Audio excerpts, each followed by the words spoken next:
To the Dharana. You can stand in Tadasana and rock a little bit from foot to foot. With mouth closed, you can slow your breath down through the nose. Breathing through your nose helps to activate the diaphragm, which helps to draw your energy and your awareness down out of the head, which is definitely a focal point of this Dharana.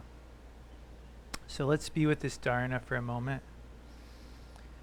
Put mind stuff in such inexpressible fineness above, below, and in your heart. Put mind stuff in such inexpressible fineness above, below, and in your heart. You can let yourself settle into that centered Tadasana and just be with the Dharana.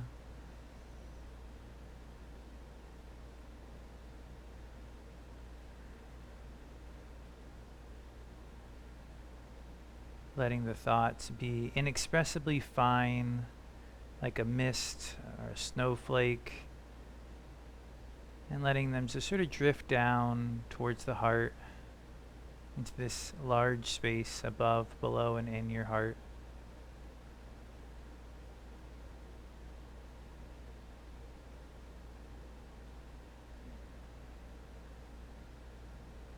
And so hopefully your head gets a little bit lighter, your heart feels a little bit bigger, and we are going to revisit some of the work we did last week for asana. Then I'm going to add to it, and then we will move back into the meditation.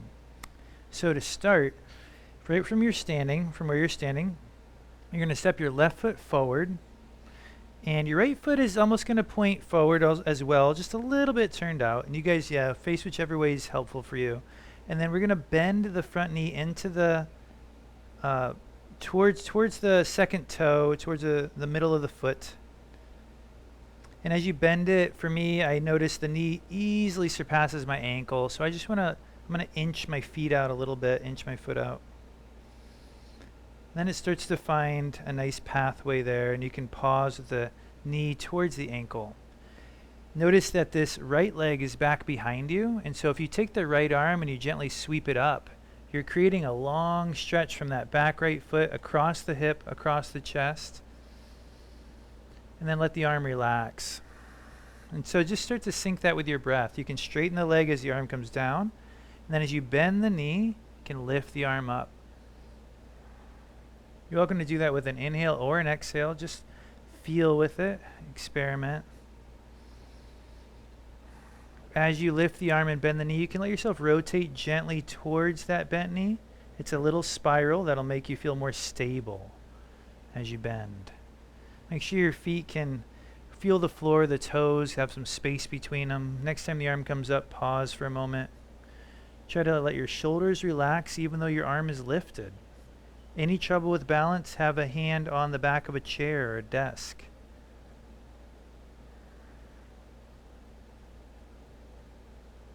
Excellent. And then from here we can relax the arm. Good. And then turn to your right. Pause for a moment. Just bend your knees.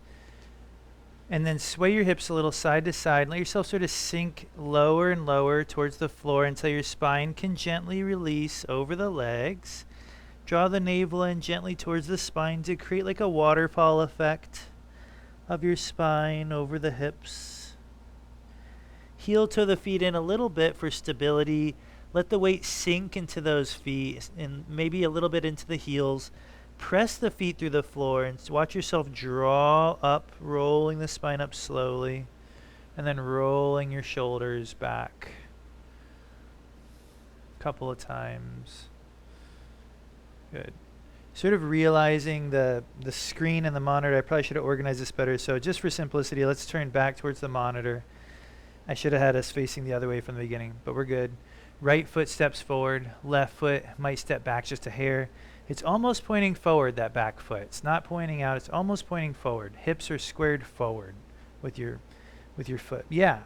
And if there's any balance issues, Make your feet wider, like you're on skis, like you're on 2 railroad tracks. Okay, cool.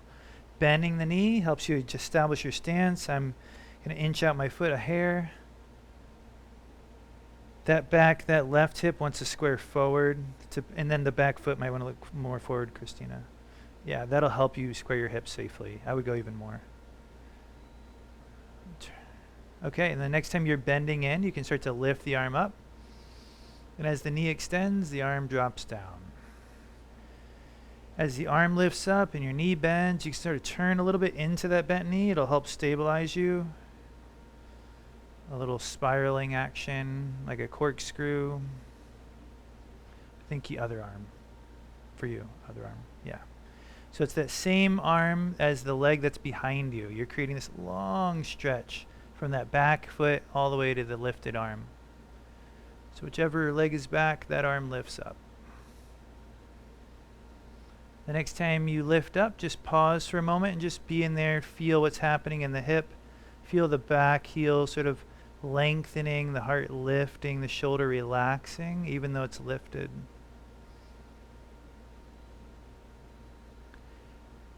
And then this could be fun. You're going to reach up to pull yourself out of the posture. It'll turn you into that straddle position. You pull up and turn out, and then just relax over the legs like we did before. Fingertips find the floor maybe, or you can have the hands on the knees, whatever is more comfortable. And just sway your spine and just say hello to each hamstring. You're going to go to one side. You'll feel that hamstring. Other side. Back of the thighs.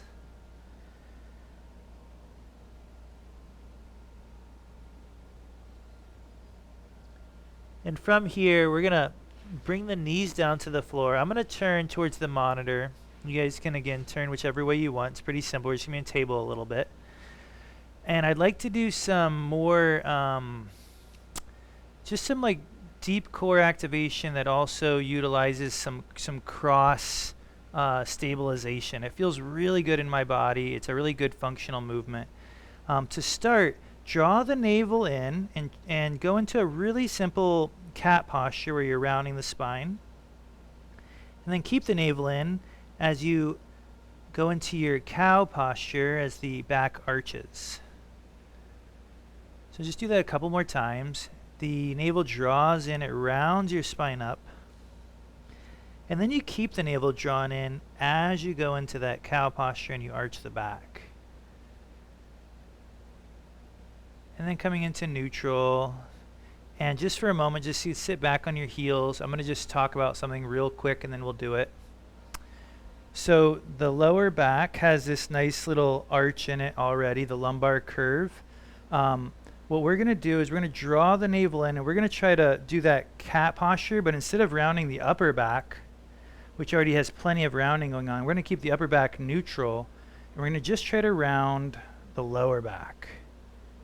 And we're going to keep our abdominals on and bring ourselves to neutral. So there's 2 steps. We're going to round just the lower back and keep the abdominals on, and then I'll cue you to come to a neutral table.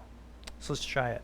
So from table, draw the navel in and try to just round the lower back, the lumbar, and don't round your upper back where your rib cage is. It might feel hard to do, and that's a good sign that you're trying something new.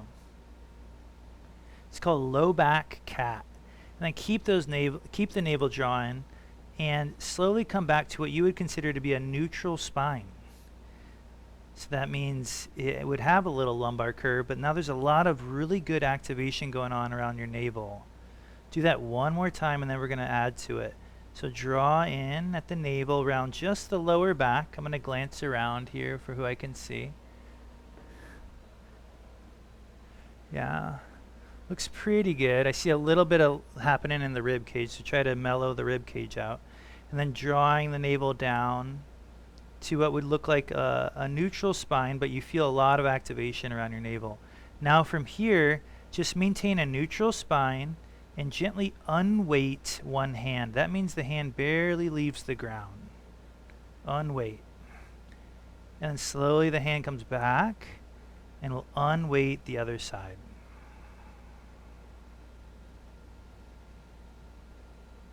Great, and then one more time back to the original side. Unweight, And this time you can let the hand sort of glide out to the side, reaching along the floor. And slowly back. Hand didn't really leave the floor, but it experimented.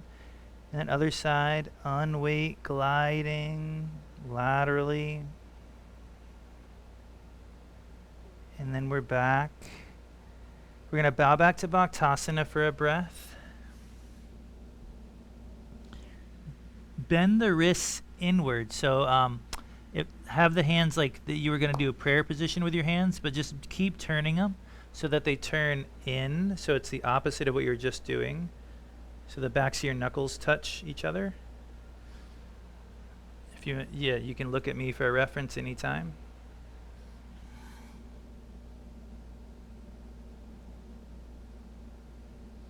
And extend the hands. And then we're going to come back up to table one more time. Okay, so from table position, go ahead and pay attention to your back. Just do a little side-to-side wiggle waggle. And then feel like, okay, neutral spine. And then really watch your rib cage this last time. Keep the ribs totally neutral. And just draw in at the lumbar. Draw in at the abdominals and round just the lumbar spine. It's not easy to do, but it's worth your effort. And then keep that activation as you come back to a neutral spine. And then one more time, we will unweight the left hand, this time drawing it out to the side. An option to lift the arm parallel to the floor and really go slow here. You can really feel that sort of spiral line going of activation across your abdominals, just a diagonal line from your right shoulder to your left hip. Slowly the hand comes back down. And then last time, other side, unweighting, gliding. Remember, go slow so you don't lose it. And then lifting parallel to the floor, possibly. Feel that opposite shoulder diagonal line to that same hip. So it'll be your left shoulder to your right hip, a nice diagonal of support. And then we're back. Great. And then we'll glide the left foot forward. And you can be on your fingertips now and just do some easy hula hoops with your hips. Just glide the hips. Nice wide stride with that left foot forward. Big ol' circles with your hips.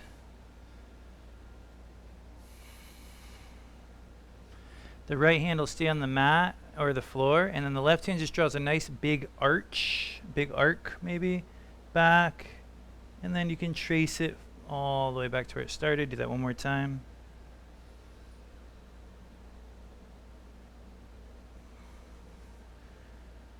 And then coming back, little addition here. I want you to stay where you're at and feel good. You don't have to do this, but you can tuck your back toes, elevate the back foot, and you can just lift up for a moment into Parivrtta Trikonasana, where you're just spiraling the same way you just did.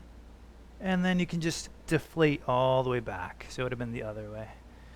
One more time if you'd like to try it. You're turning into the knee that's in front of you. And then deflate back. Awesome. We're going to come back, bowing to Bhaktasana before we finish the other side and finish our set today. Press down through the knees and roll the spine up. Take a moment to roll the shoulders up and back. And then slowly interlace your hands. Sort of bend forward a little so you can easily grab your hands. And then take your time extending the arms, extending the hips, and opening the chest. Nice and slow so you really feel it happening.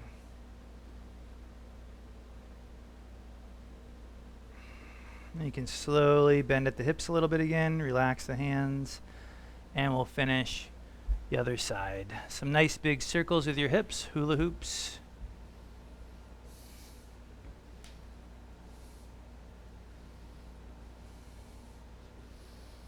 Left hand stays on the floor, right hand's going to reach up. You're turning into the knee that's in front of you. Nice big arc. And then trace that arc back. It's all about not going to the end. It's about the pathway, so feel the path of unraveling your spine. Nice.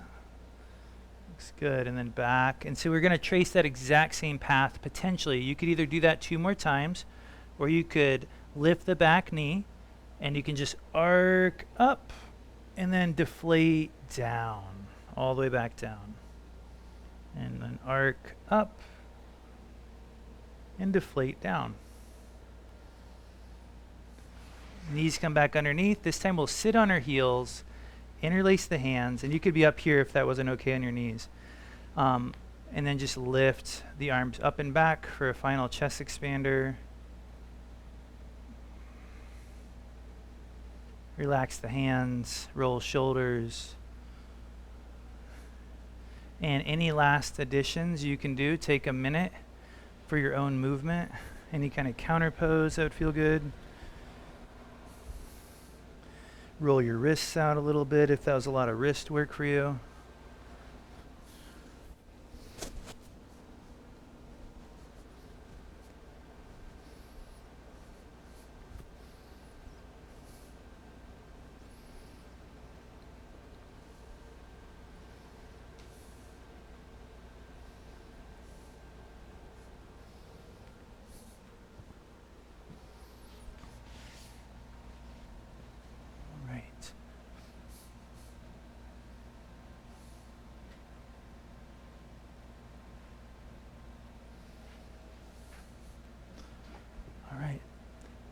So I'm going to do a quick review of the concepts that we're working with, the Dharana. Hey Jatila, hey Chaitanya, good to see you.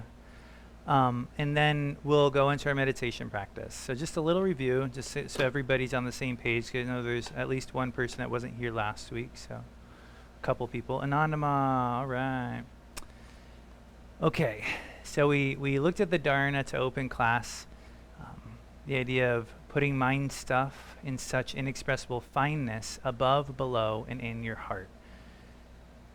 We saw that Lakshmanju opened up the discussion on this by simply saying that the highest practices of yoga don't require your mind. And even more than that, in the highest states of yoga, your mind doesn't work, is how he puts it. He said, samadhi is where there is no mind when mind does not work. Pretty fascinating. He goes on to say the mind functions just to think of things. He says, the example he says is like, you might not need your spectacles, but the mind goes, my spectacles, and puts that thought in front of you, even though you have no need for them. You can just think of it. He says it creates useless impressions which may not be connected, which our situation may have nothing to do with. I cited a scientific study that was done with 20,000 people that were text messaged throughout the day that said, are you currently focusing on something that's actually in front of you, or are you thinking about something that has nothing to do with your current situation? The study concluded that most people are not currently thinking about, at any given point in their day, what's actually in front of them. Quote unquote, not present, you could say. And it went on to also conclude that the individuals who were focusing on what was in front of them were generally happier, but not because of what was in front of them, but purely because they were present, is what the study concluded, was that just presence itself had a direct correlation with happiness despite the external situation. Something that as yogis, we hear about constantly. Like, this is a foundation of our practice. So it's fun to see when a study can back us up on that. And so even another way of saying it is when you're at these higher states of your practice, you don't need your mind. So there's a lot of ways to just say simply, we don't need to give the mind as much attention as we give it. Could put it that simply. Hey, the mind's amazing. We're sitting here communicating on Zoom. There's satellites blasting this information, the computer screens. I know, we could go on and on about how much the mind has given us.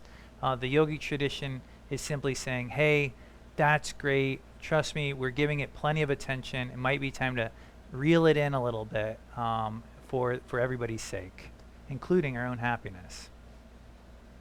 Babaji goes on to say, and just a quote from Spiritual Practice, that we're all very easily distracted by our minds. Our minds are very fickle, and he even says promiscuous. And why I chose this quote was he goes on to say, like, if you can't tame the mind, okay, if you can't reel it in, he says, students are unable to accumulate the spiritual energy that can sustain them. I thought that was a pretty important point. So if we don't tame the mind in some way, if we're not able to have a control of our mind in any way, or we don't work with it regularly, it consumes all our energy and we have nothing left to grow with. So as we know, like, working with your mind is essentially how we grow, right? It's Patanjali's first sutra. The stilling of the thought waves is the main practice of yoga. And so there you go. So working with your mind is how you grow. If you don't work with your mind, it'll take all your energy and you can't grow. So needless to say, this dharana is helping us work with our minds and to quiet them, as Babaji says, to still the thought waves. How does it do that? There's a couple of focal points, just to revisit the dharana itself. The dharana describes thoughts as not amazing thoughts, but as stuff, as mind stuff.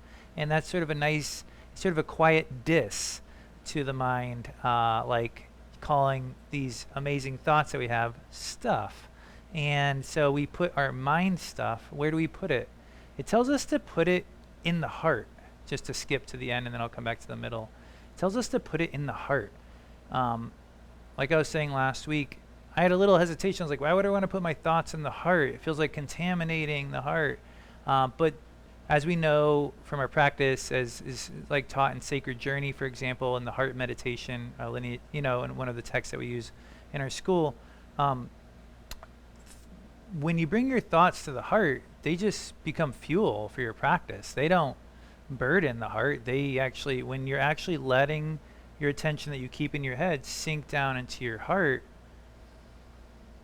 that's just like a log on a fire. It just becomes fuel and it just lets your heart glow and grow even more. So we don't have to worry about that, because the Dharana is telling us, let your thoughts drift down to your heart. But specifically, there's this one little link there about inexpressible fineness. Put this mind stuff, it says, in such inexpressible fineness, in above, below, and in your heart. When you think about your thoughts and you relate to them not as these big important things, but as these fine little snowflakes or leaves in the wind or dust or mist, if we let these thoughts get a little thinner and a little wispier, they don't have as much hold on us. At least that was my experience and how I've been working with the Dharana. By all means, work with it in a way that makes sense to you. But when I let my thoughts be inexpressibly fine, like lighter and lighter, it's like I get this space from those thoughts. And I'm able to bring my attention to the heart at that point, because I'm not so tied, I'm not so burdened by these heavy thoughts. Why above, below, and in your heart? I mean, we'll never know exactly why, but that does seem to create a nice, generous space to bring your attention. Not just this one pinpoint, but it really expands that space. So you get these light thoughts and this big, warm heart, right? And so it creates this mechanism where the thoughts start to dissolve into this ever-growing space of the heart. So with that said, we're going to sit with the Dharana for a little while, probably about 15 minutes or so, and then we'll journal, and then we'll have time for discussion based on how you might have worked with it. But before we do that, any comments or questions at all that sort of came up or about the presentation last week or this week? All right, everybody's ready to meditate. That's awesome. We will have time at the end to discuss, so you can settle into your seat. Like we did last week, for those of us here, we can all sort of face towards the main murti, and you are welcome to face towards your murtis or wherever your focal point usually is in your shrine. You don't have to face the monitor per se.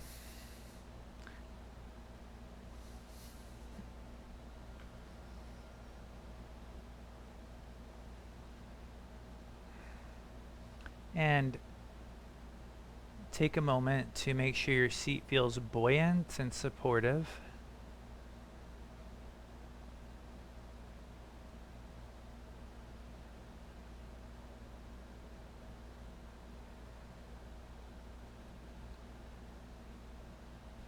If the seat is supportive and you feel very still, it's much easier to feel the breath flow.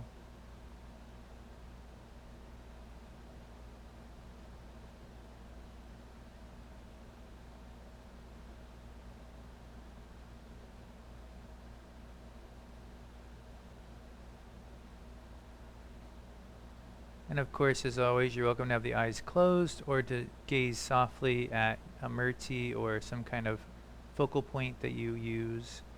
If your eyes are open and you're using that soft gaze, you're not really looking at a certain point, you're really trying to relax your vision and our attachment to vision.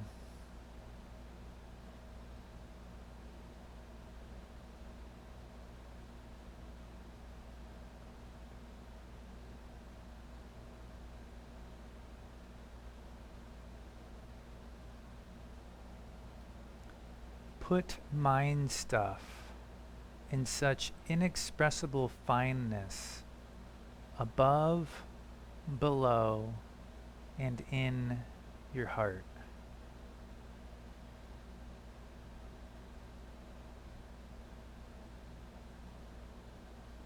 Put mind stuff in such inexpressible fineness above, below, and in your heart.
All of us have thoughts that bubble up. They're different, but we all have them. The key here is to simply relate to them in a lighter and lighter way instead of these heavy thoughts that weigh us down. Let them be light, inexpressibly fine, lighter than light.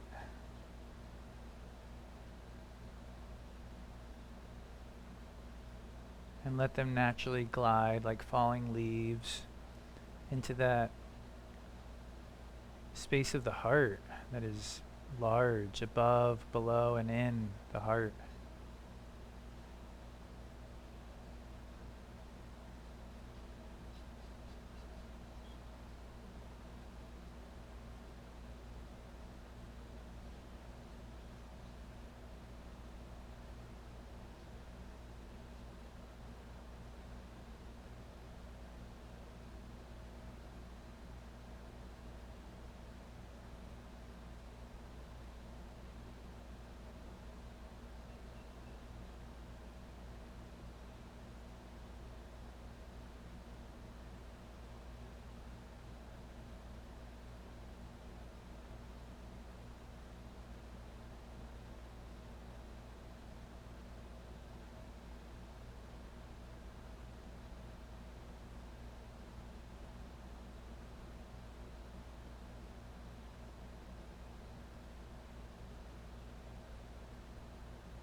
Feel the lightness of your breathing, of your breath.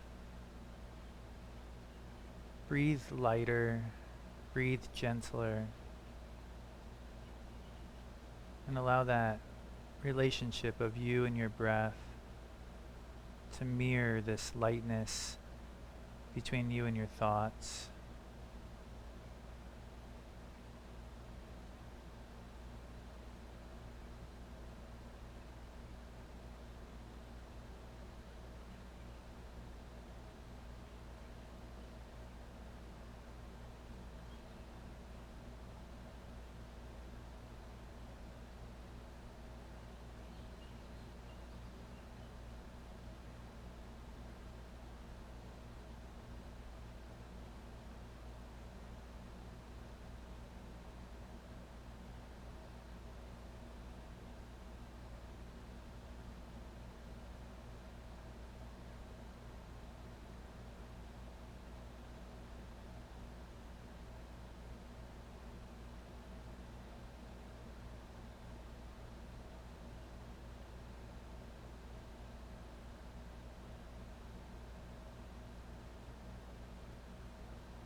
The breath is such a valuable tool. It's the link between the physical and the most subtle aspects. The way that we breathe often reflects the way that we feel, but the breath also allows us to affect our reality by breathing a little bit lighter, a little bit slower.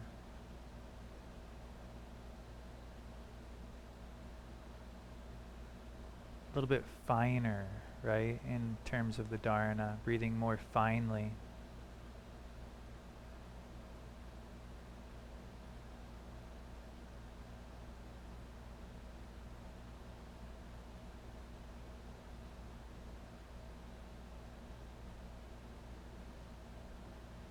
And letting your awareness anchor in the heart, letting that heart space grow larger as a foundation.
Can bring the mantra hum to the inhale, sa to the exhale. I am that. With each mantra repetition, you relate more to your heart than to your thoughts.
Try to feel the heart space as bigger, as more energetically radiant than the head space.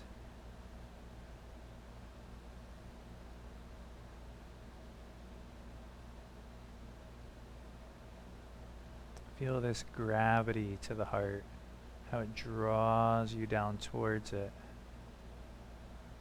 Swami Rudrananda once described the heart as like a vacuum that pulls your awareness down to it.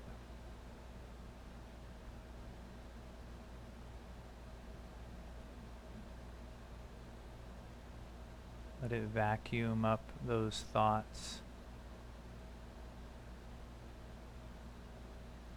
like dust.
Put mind stuff in such inexpressible fineness above, below, and in your heart.